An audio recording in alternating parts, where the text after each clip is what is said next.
Magandang araw po sa lahat, Kev. Binili na namin na magsalita ngayong araw para, katulad ka ng sinabi kanina, mahalagang malaman natin kung ano yung totoo talagang nangyari. At gusto namin ang tanong na dinukot ba kami o kusa kaming, voluntaryo kaming sumurrender.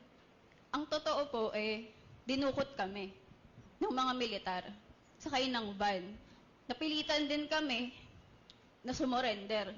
Dahil pinagbantaan yung buhay namin. Yun po ang totoo. Hindi rin namin ginusto na mapunta kami sa kustodya ng mga militar. Hindi rin totoo yung laman ng affidavit dahil ginawa yun, pinirmahan yun sa loob ng kampo ng militar. Wala na kaming magagawa sa mga pagkakataon na yun. Ang gusto lang namin magpakita ngayong araw, yung lantarang pasismo ng Estado sa mga aktivistang ang tanging hangarin, ipaglaban ng yung Manila Bay. May nangyayaring reclamation projects doon. Ang problema doon yung mga mangingisdang mawawala ng hanap buhay. Pero nagagamit yung mga militar para ipatigil yung mga pagkilos. Para masupilan yung mga kabataan, yung mga mangingisdang nandun. Yun ang tunay na issue dito. Sandali, Junina. Pakinggan mo natin yung masasabi diyan ni Colonel Ronel de la Cruz.